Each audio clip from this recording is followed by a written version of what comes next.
बिस्मिल्लाहिर्रहमानिर्रहीम। एसडीयू की जो जॉब्स हैं उनमें एक पेपर जो है वो लॉ से रिलेटेड है और वो लॉ जो है Punjab enforcement and regulation act है 2024 का। आज इस लॉ से रिलेटेड क्वेश्चंस को डिस्कस करते हैं कि क्वेश्चन किस नौयत के आ सकते हैं या किस नौयत के पूछे जा सकते हैं। तो सबसे पहला क्वेश्चन ये है कि जब हम बात करते हैं Punjab enforcement and regulation act के, ये कब आया? 2024 में, जिसे पीरा का नाम दिया गया। पीरा एक डिपार्टमेंट है। Was enacted on. अब एनएक्टेड ऑन का क्या मतलब है? एनएक्टेड ऑन का मतलब ये है कि एनफोर्स्ड, केम इनटू एग्जिस्टेंस,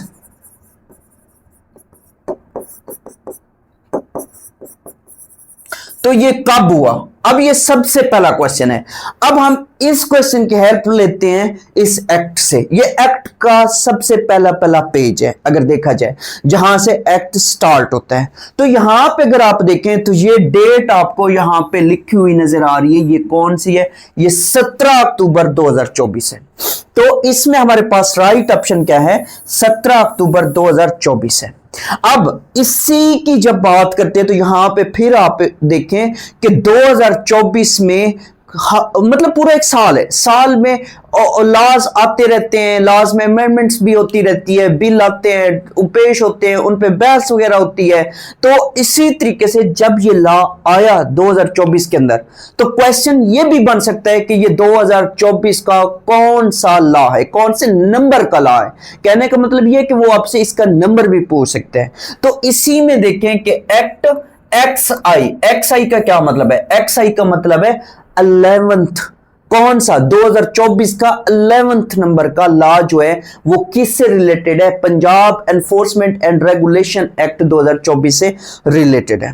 अब इसी जब लॉ की बात करते हैं तो याद रखिएगा, ये जो लॉ होता है ना, सबसे पहले ड्राफ्ट बनाया जाता है। सबसे पहले क्या किया जाता है? ड्राफ्ट बनाया जाता है, जिसे हम मुसवदा कहते हैं। जिसे हम क्या कहते हैं? मुसवदा कहते हैं। ये ड्राफ्ट जब बनाया जाता है उसके बाद असेंबली में पेश किया जाता है। क्योंकि ये पंजाब का है तो पंजाब असेंबली में पेश किया जाता है और इसको फिर क्या कहा जाता है? बिल कहा जाता है। क्या कहा जाता है? बिल कहा जाता है। बिल फिर पेश होता है असेंबली के अंदर। ये जो एमपीएस वगैरह होते हैं, MPS member of Punjab assembly भी कह सकते हैं, मेंबर ऑफ प्रोविंशियल असेंबली भी इनको कह सकते हैं। तो कहने का मतलब ये, चूंकि पंजाब के हद में ये क्या है? ये लागू है। तो यहां पे फिर क्वेश्चन ये बनता है कि पंजाब असेंबली में जब ये ड्राफ्ट पेश हुआ तो उसको फिर बिल का नाम दिया गया। जब ये बिल पास हुआ, असेंबली ने इसको पास किया, तो फिर उसके बाद ये क्या बनता है? फिर ये पूरी एक कानून की शक्ल इख्तियार करता है। फिर इसको गवर्नर साहब जो है वो साइन करते हैं, फिर जाके ये एक्ट बनता है। अब अगर इसी की बात जब कर रहा हूं कि ये क्वेश्चन बन सकता है कि पंजाब असेंबली ने इसे कब पास किया? पंजाब असेंबली ने इसे कब पास किया? पंजाब असेंबली ने इसे 11 अक्टूबर 2024 को पास किया। अब पंजाब असेंबली से जब पास हुआ तो अगला जो स्टेप होता है वो कौन सा होता है? वो होता है गवर्नर साहब का। गवर्नर साहब ने इसके ऊपर क्या करने होते हैं? इसके ऊपर फिर साइन करने होते हैं। फिर बाकायदा तौर पे वो लॉ का हिस्सा बन जाता है, एक्ट कहलाता है। तो फिर क्वेश्चन ये बनता है कि गवर्नर, कौन सा गवर्नर? जब पंजाब असेंबली से पास हुआ है तो गवर्नर भी पंजाब का, पंजाब के गवर्नर ने 16 अक्टूबर 2024 को क्या किए?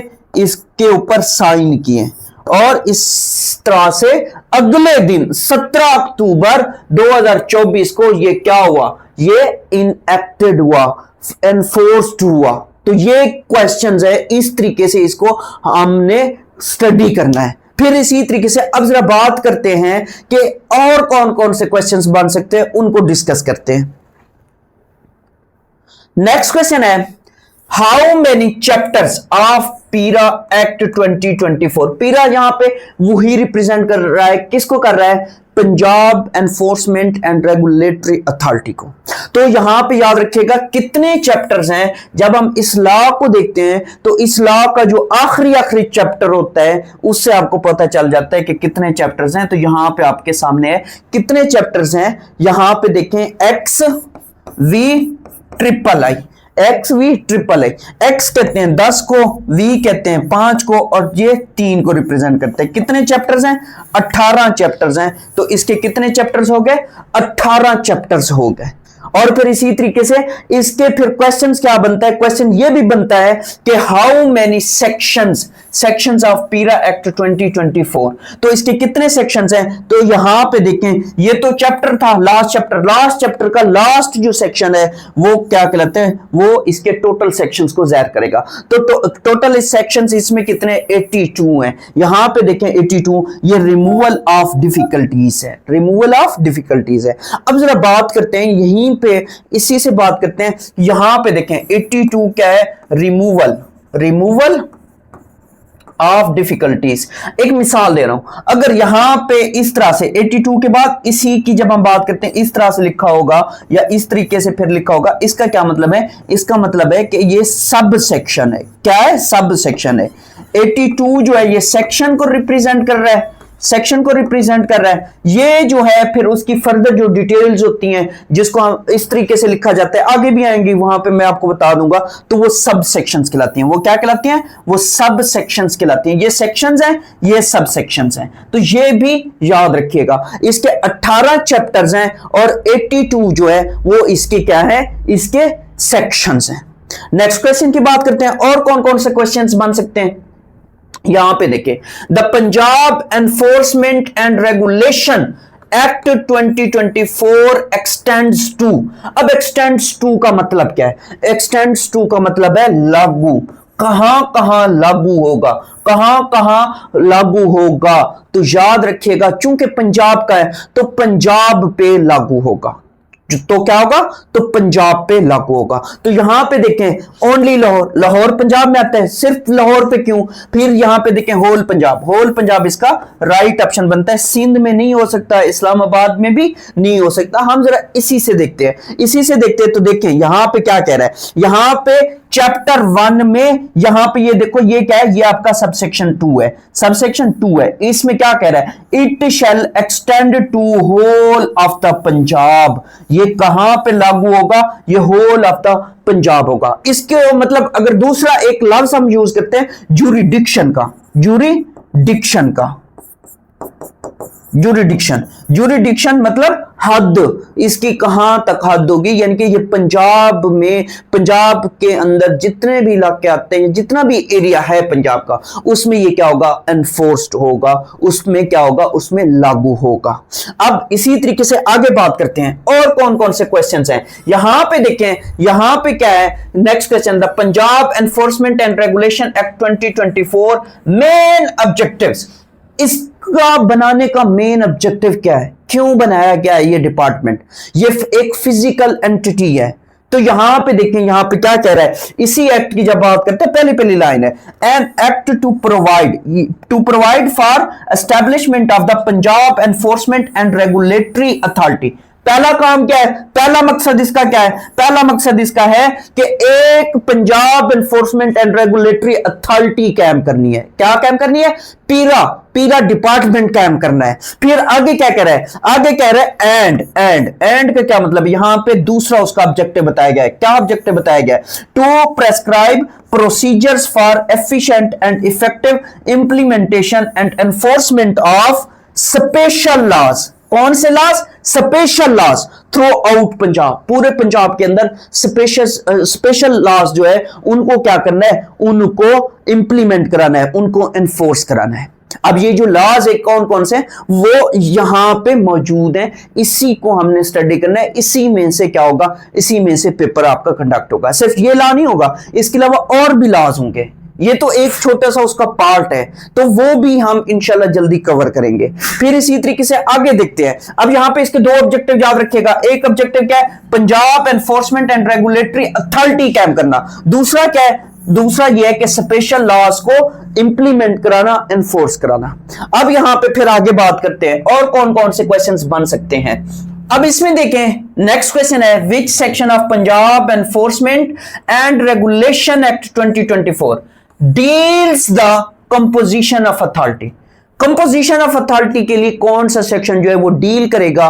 तो यहां पे आप देखें तो सेक्शन नंबर 4 जो है वो डील करेगा किससे, कंपोजिशन ऑफ अथॉरिटी से। ये फोर सेक्शन है जो कंपोजिशन ऑफ अथॉरिटी से डील करेगा कि उसमें ये मेंबर्स होंगे। और फिर यहां पे याद रखिएगा जब हम इसी की बात करते हैं, अब कंपोजिशन ऑफ अथॉरिटी से पहले एक और क्वेश्चन भी बन सकता है। वो क्वेश्चन क्या बन सकता है, वो क्वेश्चन ये बन सकता है कि विच, यहां पे देखें कि वो क्वेश्चन क्या बन सकता है, deals with the establishment of authority.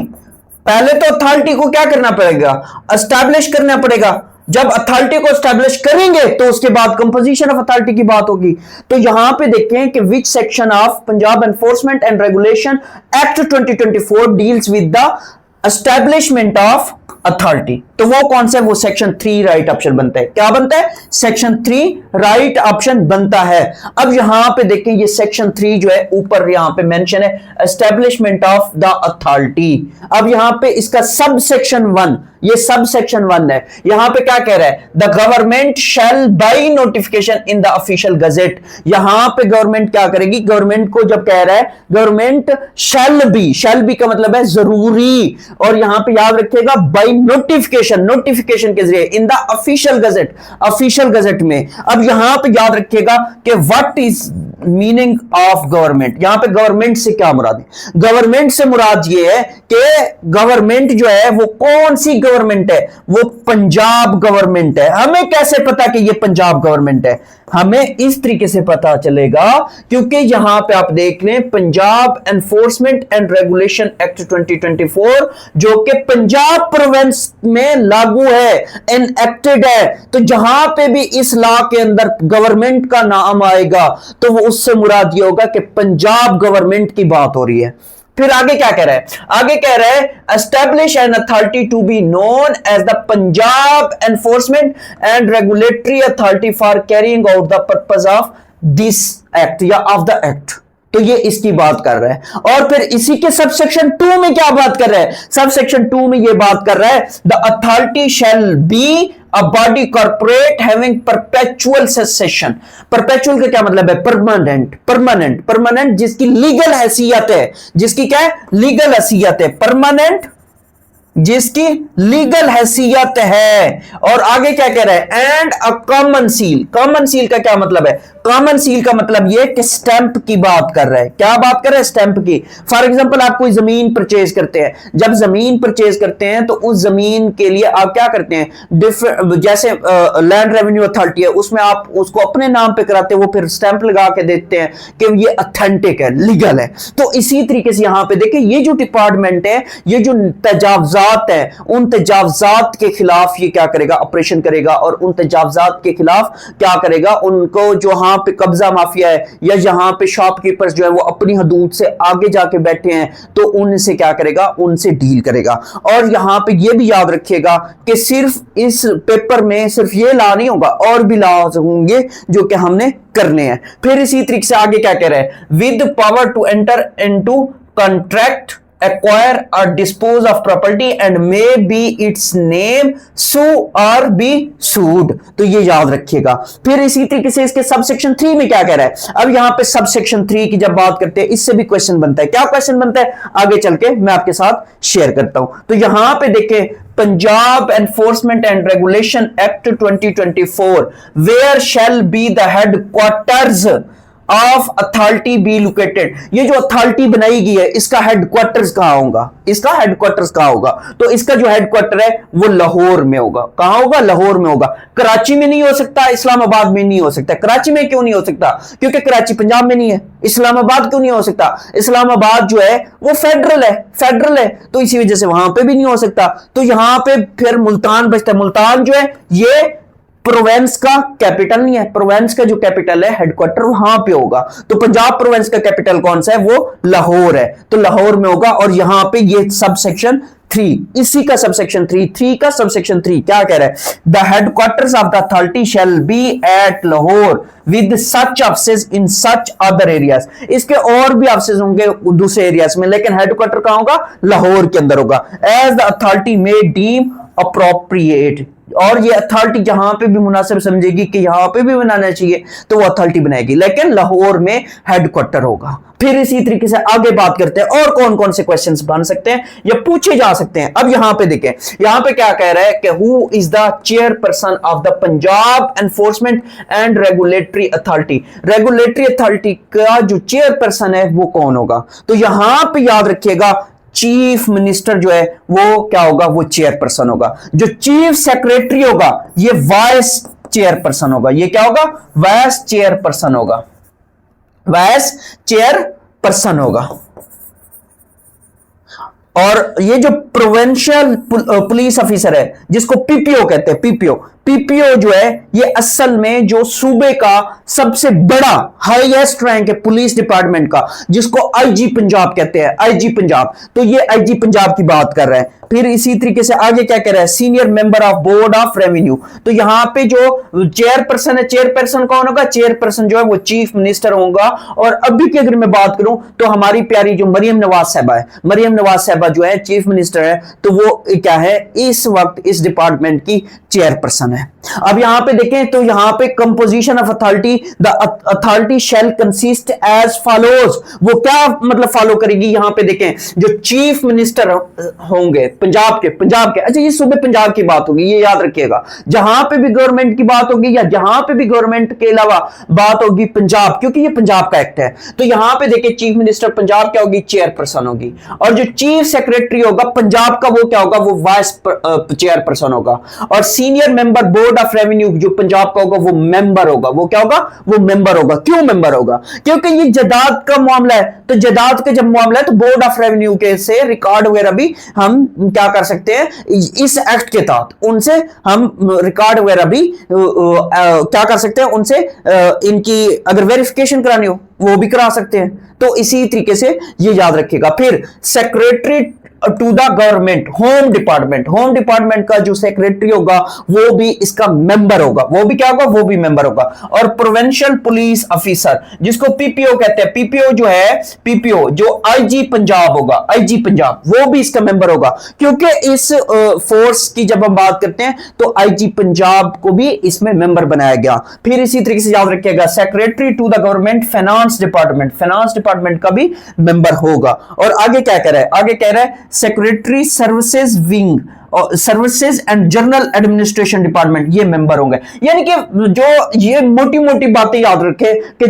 Chief minister Punjab जो होगा वो चेयरपर्सन होगा, चीफ सेक्रेटरी पंजाब जो होगा वो वाइस चेयरमैन होगा, बाकी सारे क्या होंगे? बाकी सारे मेंबर्स होंगे, जिसमें से आपका पुलिस डिपार्टमेंट भी आ जाता है, जिसमें आपका होम डिपार्टमेंट का सेक्रेटरी भी आ जाता है, जिसमें आपका services and general administration department जो है उसके भी मतलब क्या होंगे? मेंबर्स होंगे, सेक्रेटरी साहब। और फिर इसी तरीके से याद रखिएगा कि अगर हम बात करें local government and community development, इनके सेक्रेटरी, फिर secretary government public prosecution department इनके होंगे, और भी बहुत सारे होंगे, वो आगे चल के हम देखते हैं। फिर नेक्स्ट क्वेश्चन हमारे पास कौन से है? नेक्स्ट क्वेश्चन हमारे पास ये है कि how many members of the provincial assembly are included in पीरा।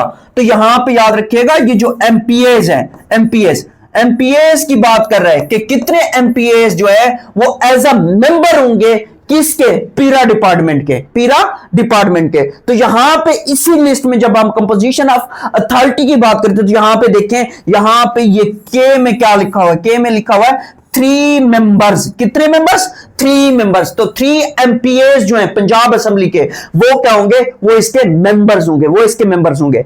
अब यहां पे फिर एक क्वेश्चन बन सकता है, ये जो 3 मेंबर्स की बात की है ना उसने, 3 मेंबर्स, इसमें उसने फिर आगे एक चीज भी बताई है। क्या बताई है? जो कि क्वेश्चन बन सकता है। क्या बन सकता है?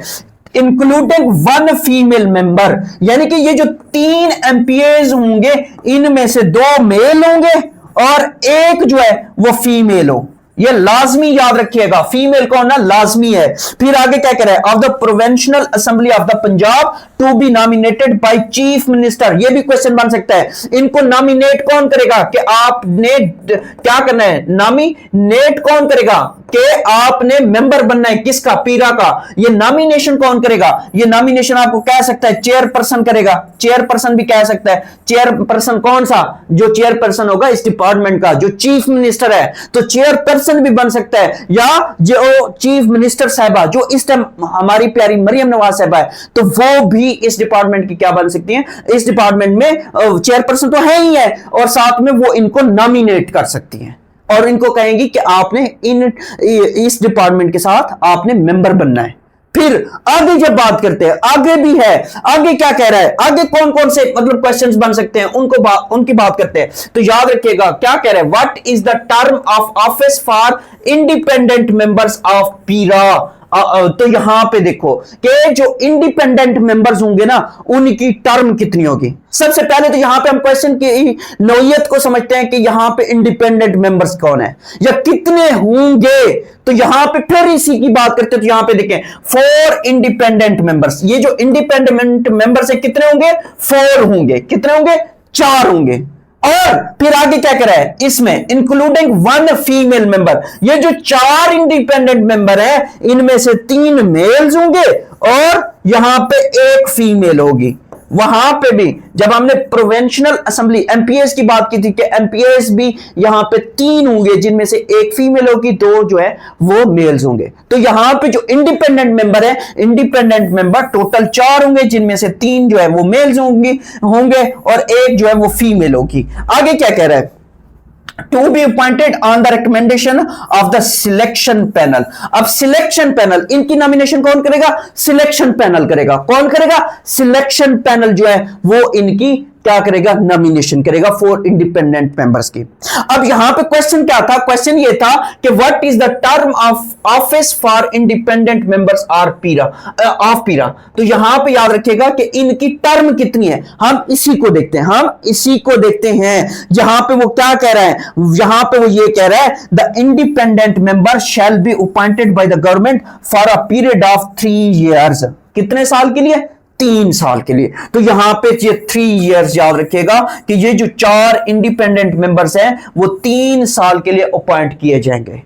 अब यहां पे फिर क्वेश्चन बनता है, क्वेश्चन क्या बनता है, ये अगर इनमें से कोई कहे कि मैं नहीं बनना चाहता, या कोई कहे कि मुझे इसकी जरूरत नहीं है, या कोई ज्वाइन कर लेता है उसके बाद वो कहता है कि अब मुझे इसकी जरूरत नहीं है, तब क्या होगा, तब यहां पे फिर लिखा हुआ है, यहां पे क्या लिखा हुआ है कि यहां पे the independent member may resign. या तो गवर्नमेंट चाहती है कि ये इनके साथ अब हम काम नहीं कर सकते, या ये चाहते हैं कि हम क्या है, हम यहां पे काम नहीं कर सकते, तो फिर वो क्या करेंगे, the independent members may resign at any time subject to service of 1 month notice.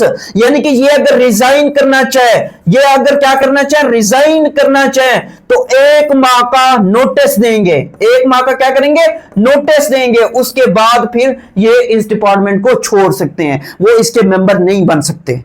तो इसी तरीके से जो गवर्नमेंट एम्प्लॉय होता है, गवर्नमेंट एम्प्लॉय या किसी भी ऑर्गेनाइजेशन की बात करते हैं, हम गवर्नमेंट एम्प्लॉय की बात नहीं करते, तो जब वो वहां से किसी और जॉब पे स्विच करते हैं तो 1 month का नोटिस देता है कि ये आपको अर्ली 1 month का हम नोटिस दे रहे हैं, लिहाजा हम 1 month के बाद ये जॉब जो है वो क्विट कर देंगे। तो ये यहां पे यही सारी चीजें जो है वो बता रहा है, यही सारे क्वेश्चंस एग्जाम के अंदर वो बनते हैं।